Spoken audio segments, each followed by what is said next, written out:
I want to show you something. Stand by. On the morning shift. Anything could happen. Sudbury News Talk on the morning shift.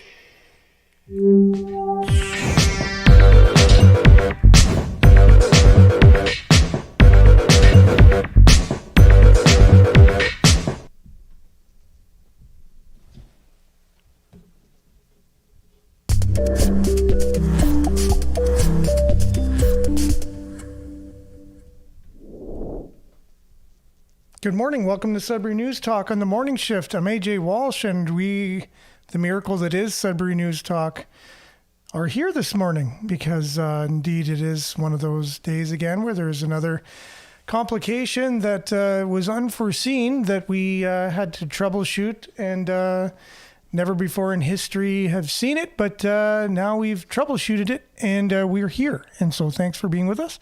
Coming on a little bit late, CKLU 96.7 FM and streaming at cklu.ca. You just go on there and you click on the Radio Player Canada app and you can stream us. You can also download that same Radio Player Canada app. Take us with you and listen to us anywhere, anytime on your favorite device. Might be a little bit late, but at the same time, we're here and glad to be here with you. We can also see us live streaming at CKLU.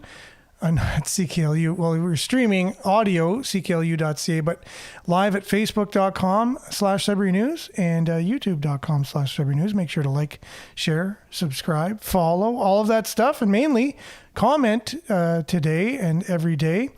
This is your show on your station, so we're glad to bring you Sudbury news and views, and we already have quite a few on this morning right away, unless I'm looking at yesterday's. No, looks like this is today's. Okay, good. I'll make sure our comments are indeed working because we're using a different switching device this morning because our other one was out of juice, and it is what it is, and we have to use a backup. And hopefully we have enough space. So if for some reason the show just all of a sudden it stops, don't worry, it's not you. It's on our end, and we apologize for that. But we do our best as a DIY show here in Greater Sudbury to bring you the latest and greatest news that's going on. Also, the issues, bring them up and then have a conversation around them with you. So it's not only our views on the news, it's yours as well. Good morning, Denise. 741, good morning from Espanola. Yes, I think you're alluding to the fact that you're waiting for us to come on. And Judy, good morning as well. And again, I apologize for that, being a little bit tardy. Good morning, Monique. Glad that you are with us. David as well. Good morning. Stay safe as usual. Yes, definitely with all that smoke out there. We'll talk about that in our weather. You definitely want to take some precautions with that if you have any breathing issues. Good morning. Not all storms come to disrupt your life. Some come to clear a path. I like that. Not all storms come to disrupt your life. Some just come to clear a path. Thank you very much for that, Belinda, and keep them coming each and every day. Great little one-liners. Good morning, everyone. Denise, thanks for being with us as well. And Danica from Capriol. Good morning, everyone. Nice heart emoji there. We're at 49% on this particular device. So hopefully it carries us through this morning. And joining us here in the studio, helping me troubleshoot the various things we had to do this morning is our co-host, with the most, Billy. Good morning, Billy. How you doing? Well, good morning to you. I didn't really feel like I was helping very much. Kind of felt like that guy in Office Space after he comes into work hypnotized and he's sitting there with a big smile on his face and everybody's like in a panic around and he's just kind of watching things go down. No. You were definitely here supporting. I did hold the bracket open for the iPad while you put it in there. So. I wouldn't have been able to do that without you, it's Billy. It's kind of a two-person job. It is. Now, and again, this is for you, I don't mind because you're usually the one frantically going around troubleshooting and whatever, and I actually really don't mind at all learning this stuff and having to do that very same thing. Here, it's a learning opportunity, right? And so looks good on a resume. You were way ahead of me in, what's up going on here. So, well, yeah, just like if I was to try and come in on your projects with what you're doing for sound and stuff, I'd have no clue what I was doing. Good morning, Vin. Thanks for being with us. Let's dive right into the weather because we are a little bit late getting on with the show today, and we'll be back right after a little bit of weather as soon as I find the thing here. Okay, we'll be right back.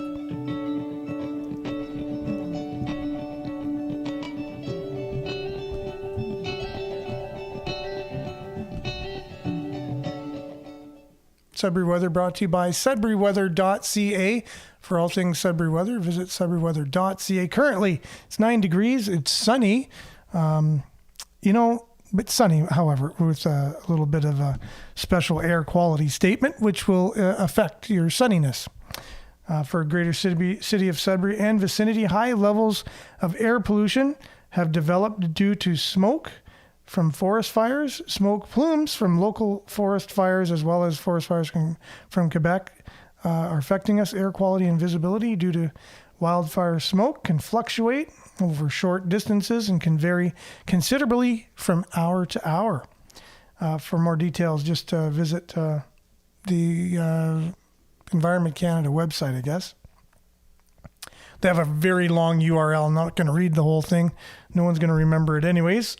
People living with lung disease or other kind of vulnerabilities are to take precaution. Stop outdoor activities, but contact your health care provider if someone you know is experiencing shortness of breath, wheezing, including asthma attacks, severe cough, dizziness, chest pains, all that stuff. So Environment Canada has a warning for the air quality. Make sure to take precautions if you in some way, shape, or form are affected by the smoke out there. Today, sunny, other than the smoke, widespread smoke this afternoon. High of 21, UV index 7 or high. Tonight, clear, local smoke, wind north, gusting to 50 kilometers late this evening. The low will be 9 tonight. And then Wednesday, widespread smoke, high of 21 and UV index 7, same as today, or high. So smoke for Wednesday, high of 21. Thursday, sunny, high of 22. Friday, sunny, high of 25. Saturday, looking like 40% chance of showers, which we definitely do need, as I saw in some of the comments on our weather post today. And Sunday, mix of sun and cloud, 21. Monday, high of 24 and mix of sun and cloud as well. And look at your satellite. Well, satellite's kind of old by now. Didn't have a chance to refresh the page, I don't even think. But anyways, pretty much looking the same over the last few days. And there you have it. For more information on Sudbury Weather, visit sudburyweather.ca or Environment Canada, for that matter, to keep up to speed on the latest warnings. We'll be back with some news headlines, Billy, and all of your comments on the news headlines right after this.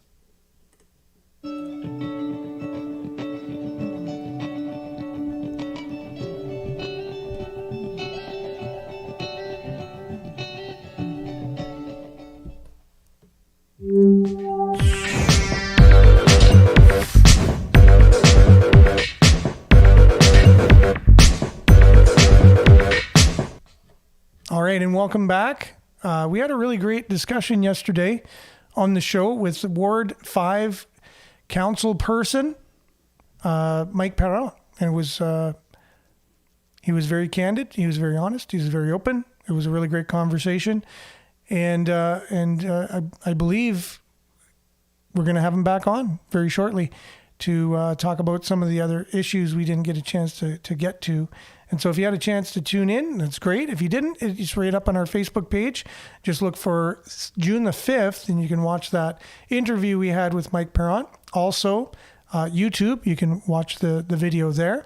And stay tuned when he's going to be back on the show, because we'll have him back and continue the discussion. You had a chance to check out some of that yesterday, Billy? Yeah, it was pretty awesome. He's lots of gems of information from...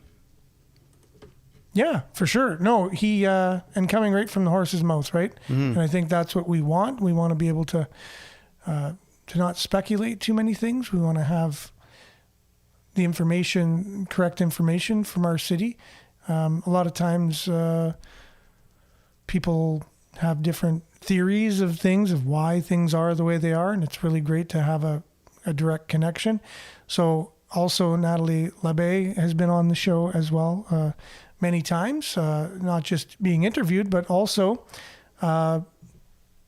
commenting on the comment section. So keeping things real, and sometimes we're like, yeah, we don't know really why that's happening, and then Natalie will comment and fill us in the details. Good morning, Lynn. Thanks for being with us. Good morning from McCarrow. McCarrow, Billy, that's near your old stomping grounds. Yeah, I used to pass by there every day. There you go. They used to have one of those planes, I think with little Snoopy in it, propped up there right by the roadside. Yeah, pretty awesome. North Shore, Northern Ontario. If you haven't had a chance to visit here, summer's a great time. You got Sudbury, North Shore, Manitoulin Island. There's so much to do and see here in Northern Ontario. Good morning, Mona. Thanks for being on. Grateful to have you.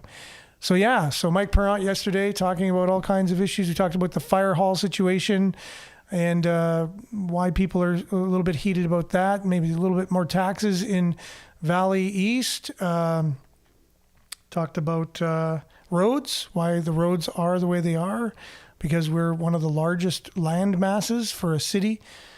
Second largest, I think. So that's pretty telling. There's all kinds of things we talked to him about. So go back and watch that video if you haven't had a chance. Lynn, yep, Snoopy's Landing. Oh, okay. That's awesome. McCarrow. So shout out for all those McCarrowites. A lot of great musicians come from McCarrow. Bright Brothers, yeah. Yeah, for sure. Went on to play with some... I think they're from there. Yes, they are. I know one of them had played for, at least, as we know, Bryan Adams, for sure. That's what I heard anyways. So. Yeah, I think there's a connection there. Yeah, there's a connection. And I believe some people, when they saw Bryan Adams playing in Sudbury, he was there playing. Maybe some keyboard players, too, from Bryan Adams were from around here as well. So, I think back in the day, Corey Hart's keyboard player was one of the Bright Brothers. Oh, there you go. Exactly. That's the keyboard connection. Mm-hmm. So going through our news headlines on Facebook. So you got the Ontario government is lowering the minimum age for lifeguards to 15 years of age. So the minimum age requirement, previously 16, now down to 15, giving your youngin', or if you are, you were 15 and you were just waiting to become a lifeguard, now's your chance. You can do that. And speaking of that, lifeguards on duty at Greater Sudbury beaches beginning June 17th. So if you're wondering when there were going to be beaches that had lifeguards, June 17th is when they're going to be out and about. Do you go to any local beaches, Billy? Yeah. I actually, moonlight fairly often. Downtown Bell Park, that one. I think over the last few weeks or whatever, it's been so hot. I'm in the valley. There's Sandy Beach. Right. There's another name for it. It's escaping. Is that Calmo? Calmo. Thank you very much. And anyways, anytime I'm coming back this way, a few cars in front of us, they're all turning towards the beach, right? Because it's so hot. It's a way to keep cool. And we are lucky enough in this area to have so many beaches. And I wonder if it's a problem for the city getting lifeguards at all. You know? I wouldn't think so, but No? But who knows? That's a pretty random guess. But yeah, I lived in Hamilton for a year, and I used to live pretty close to the water there, and I'd walk down to the waterfront, and I would lament that it's like so hot, and I can't go swimming because the water's so polluted.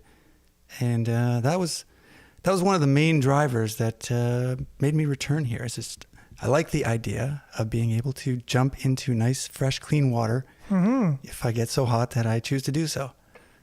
And the problem with Hamilton is there's water, but I don't know about fresh and clean. It's insult to injury. It's like, oh. Yeah. You just see the water there. It's so massive. perfect. Yeah. Yeah.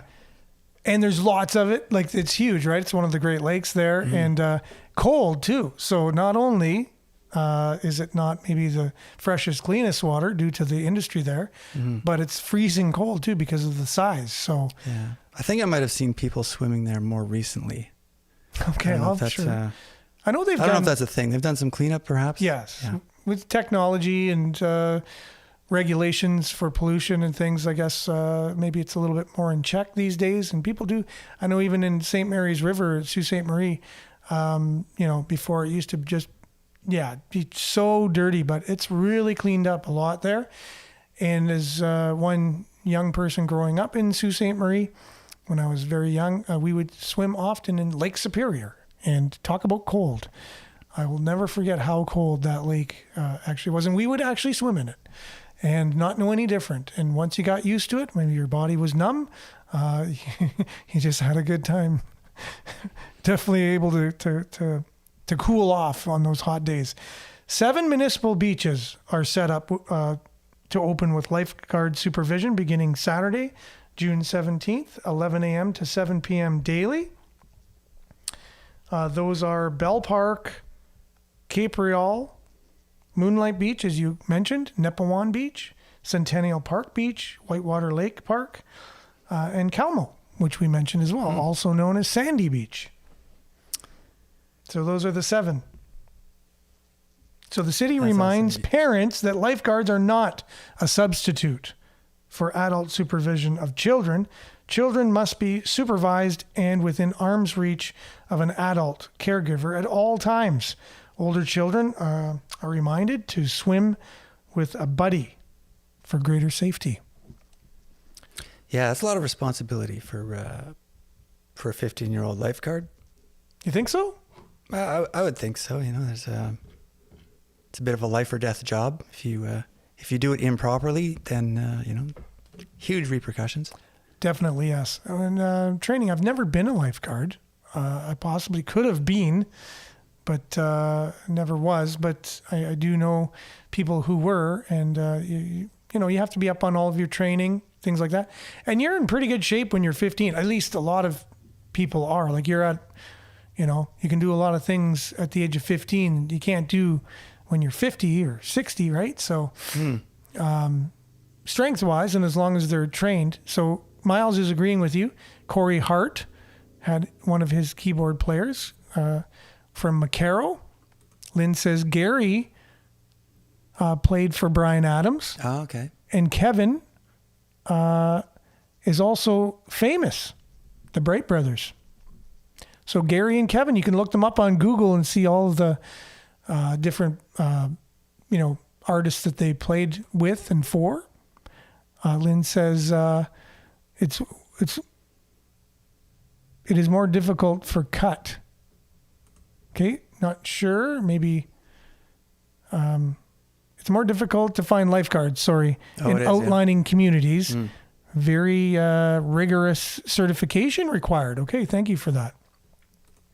Stephen here says, I think there's been an interruption on the new lifeguard pipeline due to COVID and suspended lessons, bronze medallions, etc. Okay, thank you very much. So we're wondering about, if it's hard to get them, if they're in short supply. So thank you for that. That all makes sense, yeah. Lynn says she used to be a lifeguard at 14. Oh, interesting. I guess the regulations and ages have fluctuated over the years, but it was 16 and now it's 15. So did you mention Elliott Lake in Cape Real? Do they not have lifeguards? Well, not in the Sudbury Star article. They were just talking about Greater Sudbury beaches. So 7 beaches in the Greater Sudbury area. And we mentioned which ones they are, and we'll go over those again. So Bell Park, Cape Real, Moonlight, Nepewan, Centennial, Whitewater, and Calmo, also known as Sandy Beach. So they all have lifeguards and begin June 17th, if you're wondering. And again, make sure that you're not supplementing the lifeguard for adult supervision. And speaking of keeping with the water theme, I guess you can say, new wildfires going on in Northern Ontario. There's, 10 new wildland fires reported in Northeast region as of Sunday evening. my question is, how are all these fires starting? Oh, sorry, Ella Lake, you said. Okay, sorry about that, Stephen. Ella Lake was not included in the Sudbury Star article, so I'm not sure about that. In Cape Real, yes, you did mention it. Okay, perfect, yeah. That's the lake in Cape Real. Perfect. So fires. What is your take on this, Billy? Why is there so many fires going on? I know what I'm hearing, but yeah, go ahead. There was a lot of, it seems like there was brush fires started by the train quite a bit. Oh, interesting. Just on the edge of town. So wow. I would say trains are responsible maybe for some of them. Is that based on my limited experience when I was a kid? Yeah, is that what the sparks from the steel wheels on the rails hitting the brakes, I guess. Okay, could be if it's really dry and hot, possibly. And that's what I was saying the other day. Hard to imagine why there's so many fires. Like, to me, it's hard to start a fire. We have fires here quite a bit when there's no bands going on, obviously. And getting a fire started isn't the easiest thing in the world sometimes, And for just forest fires to be going on as much as they are, not only across Canada, but across the world. There's a surprising amount of arsonists out there too, it seems. I would have to think that it's due to, man-made in a different way, just man-made, arsonists starting the fires. I mean, even what shows up in the news is people getting caught doing these things. So you can imagine, if that's a fraction of the people actually doing it. Yeah, for sure. Good morning, Monique. Thanks for being with us. Thanks for being with us this morning and having us part of your morning. Grateful that you're on. Hope you're having a great, what is it today? Tuesday? I was getting lost after all those complications with the beginning of the show. Yeah, yes, it is the lake in Cape Real. Thanks, Stephen. Belinda says, I read that the provinces that are fighting back on the climate change program are the ones that are on fire. Something to think about. Oh, interesting. So Alberta, possibly, you could be alluding to that. Alberta definitely having quite a few fires. And I know Australia, remember, was it last year or the year before? Seemed like the whole country was on fire. And they were known at that time, many of those were caused by arsonists. And you wonder, why? Why would there be people deliberately going out there setting fires, causing so much damage? Denise, our trees are dry and dying from the ground up. Very sad. Yeah, for sure. The conditions are very ripe for fire. There's no doubt about it. And yes, all these wildfires started are very, very fishy. There you go. Some people agreeing with what I'm thinking could be a possibility. And son-in-law and his father were informed by a helicopter. A son-in-law and his father were informed by helicopter with siren and speaker from a lake off Sultan Road Saturday night. Does that say informed? Yep, informed by helicopter. Did they have a loudspeaker or something? Were they speaking to them? It sounds like it. Okay. Some arson, no link to global warming, although man tried to run the narrative down our throats, LOL. Okay. So again, that's what we're hearing is the main cause, right? It's on the mainstream, from the mainstream media, you think there's lots of fires and then right away due to global warming and not due to, how much is this? How much is that? What are the facts going on here? We know the conditions are dry. It hasn't rained. It's hot. The conditions are ripe for fire. But again, starting a fire usually takes a spark of some kind, a lightning strike, maybe the rail, the sparks off the rail kind of thing. It's hard for just global warming itself to start a fire. Again, right? So I know what is going on, but... Okay, Denise says These fires are deliberate, my thoughts, a way to purify for the new world leaders. Well, there you go. Could be. They're like, burn it all down and start from scratch. I have no idea. I'm hearing lightning strike from the atypical early summer thunderstorms. There you go. That's what I mean. So that's usually a cause, right? So government agents setting fires and trying to make it look like global warming. Okay, that could be it. Inquiring minds want to know, right? That's why I'm just asking the questions. I have no idea. Remember the fires in California? I do, definitely. All of California was on fire, it seemed. And all the firefighters were told to stand down out west. Really? The farmers became the firefighters. Do you remember? That kind of triggers a bit of a memory in recent past where there was someone in a town hall meeting that was very, very irate with the government's response to the fires. Remember, it was farmers, and they all kind of just used their own resources very recently. Yeah. It's not ringing a bell, but okay. Well, I do remember check it out. Some angry farmers with the government response, at least, to the fires. Is that in Canada? Or? Yeah, in Alberta, for sure, yes. Okay. Monique says they were not arsonists. Okay. So Justin Trudeau yesterday was deflecting Pierre Poilievre's questions by using wildfires as political play for climate change. Interesting, yeah.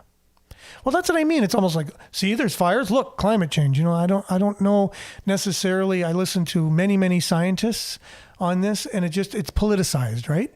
Mm-hmm. So the climate now is weaponized, politicized, you name it, ized, and it's not reality. And so we'd like to just have the discussion about what's really going on, and asking questions is one way to find answers. Yeah, and we should have there should be like a couple front and center answers, like how many hectares of fire is there at this point in time compared to other years? For sure. You know, how many fires, like sort of real tangible information, which might be out there, but I haven't come across it. Exactly. Years of trees have been attacked. Okay, years. The trees have been attacked.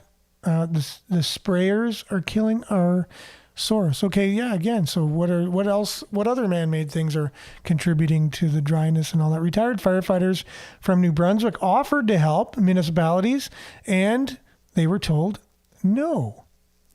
Many houses burned as a result. Interesting. Yeah, okay, thanks for that. Wasn't aware. Vin says, yes, loudspeaker, the son and father-in-law, the helicopter followed them off the lake. Sorry, they were informed to leave the lake due to a nearby fire. Okay, interesting. Belinda says, coincidentally, by 2050, they want zero carbon footprint. I think climate change season is upon us. Yes, for sure. Definitely been politicized. Look up Dr. Patrick Moore, who created Greenpeace. He presents arguments that CO2 is not an issue and there is no evidence supporting global warming. Now that's interesting because the scientists I listen to do say the basic facts that we hear about climate change and global warming are correct, that we are warming and that things are, that way, but it's not in an alarmist, how there's the alarmists out there who are politicizing it and then making policies and, taxes. Look at the taxes we're being taxed with. And so Justin Trudeau, like Miles was just alluding to, just blames climate change. Said, well, Pierre Poilievre doesn't believe in climate change, so we need to tax. Pierre Poilievre saying, look at the taxes have been out for how long and nothing's changed. How are you going to tax it and then stop climate change? But the scientists I listen to are basically saying, yeah, it's true. It's warming, but it's not warming so much that it's going to cause that much damage, that it's even going to influence much of our lives in any way, shape, or form. So there's that out there. And yes, carbon is needed. And the more carbon out there would mean the more trees would grow because they consume carbon, right? and we are carbon. And this whole idea of what carbon is and carbon is bad has been politicized, and the media's kind of ran with it. And because the media loves alarmism, because it means people are going to be listening to them more, unfortunately, and watching them. Nova Scotia has had unusual wildfires this season, for sure. Dave says all that information about how many fires is out there and is available, climate change or just bad luck. Cool. Unreal, Minik says, for sure. I didn't think we'd spend that much time. I thought we'd just say, yeah, there's 10 new wildfires going on and boom to the next story. But wow, it seems like a lot of us have been, that's a pretty hot topic. There's another column I was going to throw in there too, which, because I'd heard some presentations about, the whole solar system, the different planets, all the planets having this, heating changes from, that was very consistent, that they're all going through these increased heating periods right now. And that's actually like a solar system kind of effect, whatever. Oh, really? And so, Earth is just kind of in, and Earth is always going through a change of one. It's never really stagnant, right? It's all cycles. Sort of moving in one direction or the other. Mm-hmm.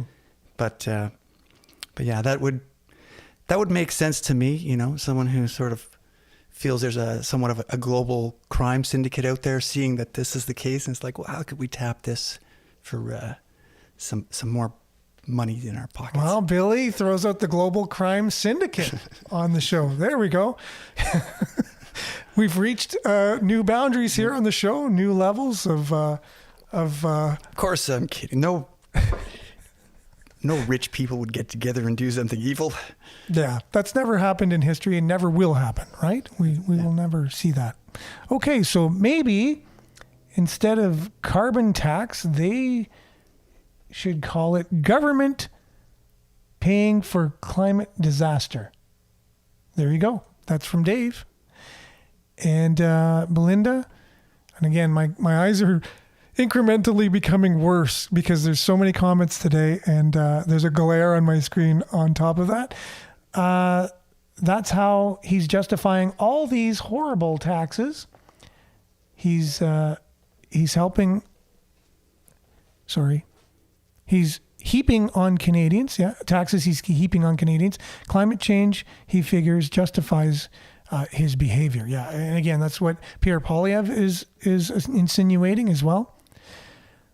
We have really only been recording weather records the last maybe 100 years. This is from Miles. We really don't know what the previous thousands of years have been. Interesting too, right? We only have a small snapshot that we're taking. So these cycles we're talking about and things, if we would have had a larger snapshot, maybe we'd see this is totally normal. Look, every, 10,000, every 20,000 years or whatever, we're seeing the patterns, right? So for us to get so alarmist on all of this stuff without even having the real knowledge of what's going on and just jumping up and down and screaming and taxing and arresting and doing all these major things, and we don't even really know. Like, that's the crazy part. Global warming is only happening because we've been in a cycle of cooling for the last 2,000 plus years. The Earth is in its normal cycle, but the grifters are setting policy / agenda to further their goals. Yeah, one other point that I heard, which I thought might be worth investigating, is that they do all the temperature readings now from airports, as opposed to, that's fairly modern, a modern shift in the culture.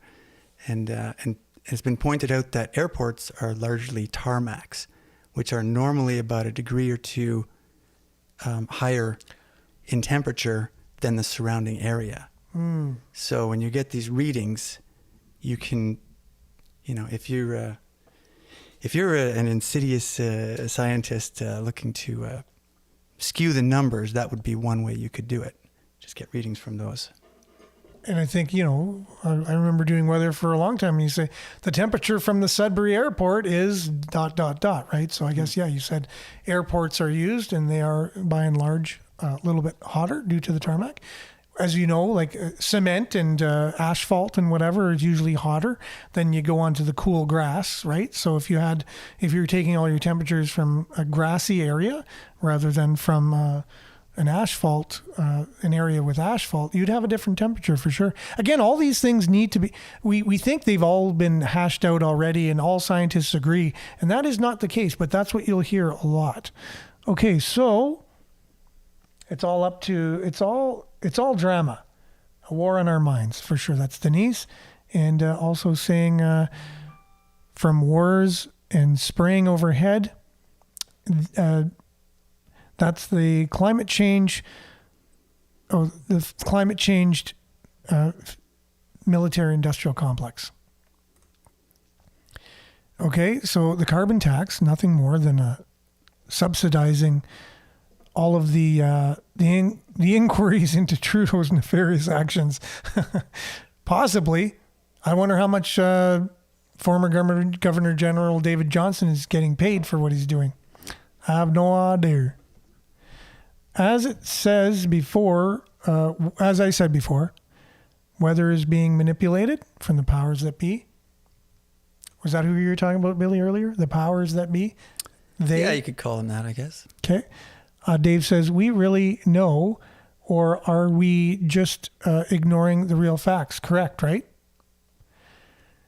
So that's the thing. I think that's the conversation still. I still hear very renowned scientists that say they are not in favor of the consensus that certain scientists have, along with the media, along with politicians. There is a certain consensus, and they're totally against that for many, many reasons that you just have to listen to them and they'll share them. I am not a scientist in any way, shape, or form, so I'm not going to even go there. Mm-hmm. And if you look back at 2020, as that CBC reporter was talking about in that video that you mentioned, it was pretty, it would appear like very universal across the board that, the scientists agree that, no, it did not come from Wuhan, and all these things about, are you gone? Nope. Oh, okay. Different. But yeah. And then, of course, as it would turn out that, it is possible for a major consensus, at least in the appearance of mainstream, to be wrong. Yeah. That there's a precedent now of a massive turnaround where that lone voice saying, I don't know about that, is the one that turns to be right. I would hope so. Yeah, I would hope that, cooler heads would prevail. Keep with the punniness today on today's show. The hot topic. So, there's a lot of comments coming through here. I've been troubleshooting a bit too. One of my devices' battery just died, and so I was just plugging it in on the fly. So hopefully that will be able to have enough juice to come back on, because we won't be able to end the show without it. Oh yeah, we'll be fine. Everything will work out. And I can't believe we spent so much time on this topic. Everyone, we've had the most people on a live feed this morning than we've ever had. We've had over 40 at one time on this show. It's the most we've ever had at one time. Throughout the show, we have thousands of people that are checking in and out various times, but we've had consistently over 30 for the entire show today.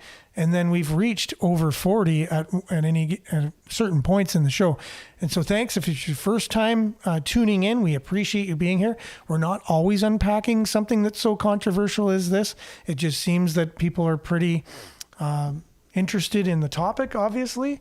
And there are many fires going on and many questions of why there are. So as I'm getting my device back up and running. Yeah, so we have, I don't know if you want to jump to another headline that you posted here. Provincial housing plan could be problematic, says city staff. Greater Sudbury drafting letters stating concern that development could become less focused on service areas in a shift to rural unserviced lands. Interesting. So what do you make of that? It sounds like the plan is to do the, I guess, away from the center. Just kind of that's a very topical thing right now because, you have these 15-minute city issues. But, if you take to downtown Sudbury, in my mind, the solution to having a strong downtown is to put more housing down there. More apartments. For sure. I think if more people live down there. Oh, this is an article from our good friend Tyler. So this will be very political for sure. Not a fan of the current government in Ontario, as far as I was able to read. If I'm able to read bias from journalists, so by flagging potentially problematic provisions within the province's draft planning statement, city officials are contributing to the government of Ontario's public consultation process. Senior planner Bailey Shabbat offered the city's planning committee a presentation on their planned letter to the province, which will be sent in time for the June 5th deadline for feedback, which was yesterday. At issue is the government's proposed provincial planning statement, which would replace the current provincial policy statement as a province-wide land use planning policy. It also integrates policies from a place to grow. It's another plan, growth plan for the greater Golden Horseshoe, which I would think would be obviously down south. As with Bill 23, More Homes Built Faster Act, the updated policy is another tool the province plans on using to accomplish their goal of having 1.5 million new homes built by 2032. In a statement from city staff, it says it's a continuation of their housing plan to build more housing. Potentially problematic. One has to do private communal servicing. So I guess we have all the amenities. If you're going to go urban with all the new housing, you're going to go downtown. We already have the water, sewer, hydro, you know what I mean? But if you start building more houses in more rural areas, now you need all these. Now you need to build wells and septic tanks and whatever. Or you build enough of them, now you have to build more infrastructure, city infrastructure. And build more rather than just use existing. So I think that's some of their concerns there. Mm-hmm. If you look at Detroit, I remember hearing about how they almost took they just shrunk the cities down. They had kind of almost like blocks of sort of suburban wasteland, and they just kind of moved all the cities into a more concentrated kind of core. For sure. Miles says, city staff, that's precious and surprising. City gatekeepers trying to slow down development. I think that's the viewpoint of a lot of people. We did talk to Mike Perron about that too. The 10% development fees that they were kind of wondering about instituting or holding back. So Vin says, highest paid voices get heard the most. Okay, good point there for sure. So I guess my voice isn't that heard at all. For sure. Region remains under the air quality advisory due to wildfire smoke. So that goes along with back to the wildfires again. We've already kind of exhausted that one as far as I know for today's show, I would think. And I'm surprised this show is actually going on because the device I'm using should be running out of memory. It's running out of battery. So it's a miracle we're even here. We're wrapping up the show now. We've had the most viewers we've ever had on one live stream, which we're grateful for. And I'm thankful that we actually troubleshooted in order to have that because I wouldn't have realized that. There were a lot of people looking at, I guess, checking out the show or for whatever reasons. Maybe this different device affected the algorithms and made us come on more people's feeds. I have no idea the reason for it, but grateful nonetheless. And I hope that a lot of the new people will continue to join us because we've had a really great conversation with a lot of great comments today. And it's because of you. And this is the idea of the show. It's your show on your station. And we have a new deputy police chief in town. Ceremony to swear in Deputy Chief Natalie Hiltz took place in council chambers, Tom Davies Square yesterday. And there she is, looking very dapper. Oh, I'm not even sharing my screen because my computer went off earlier. So there we go. Act Now. Businesses chip in this week to support Sudbury Hospice. Big Hearts Helping the Hospice campaign is back for another year, but don't wait to get involved. Campaign ends June 11th. Look that up on our Sudbury News Facebook page. Click on it. The story is from Sudbury.com. Find out all the ways you can support the hospice. It's to me a wonderful service, a needed service for those of us who someday may need it. We all may need the hospice. So the more we contribute to it, we can have more dignity at the end of our lives and have a more peaceful transition, if you will. It's a great cause. So if you want to look up more on that, Sudbury.com has the story, the hospice, and how you can help support it. So thank you, Billy, for being with us today here in the studio. Thanks for helping troubleshoot all of the issues that we had this morning. Thanks, everyone, for being with us. We didn't get to all the stories, which I would have hoped to. We had some videos lined up and everything. But we did have a huge conversation on climate change, nonetheless. One of the hot topics that doesn't seem to get much conversation anymore. It's just pretty much told what it means and what we need to do. So thanks for that. We really appreciate it that we have a lot of intelligent, respectful people willing to just have that conversation. So thank you very much. Thanks to CKLU, all the expressions, all of the sentiments expressed on this show were that of myself, AJ Walsh, Billy, and those commenting on the show. They in no wise reflect those of Laurentian University or CKLU or any staff or faculty with those organizations. And we take full responsibility for those comments, and we'll continue to do so in the future. So thanks, everyone. Have a great Tuesday, and we'll be back, God willing, same place, same time, on the same station tomorrow. Make sure to share, everyone, and take care. We'll be back tomorrow. Stay tuned now for Earshot Daily on CKLU 96.7 FM. Ciao.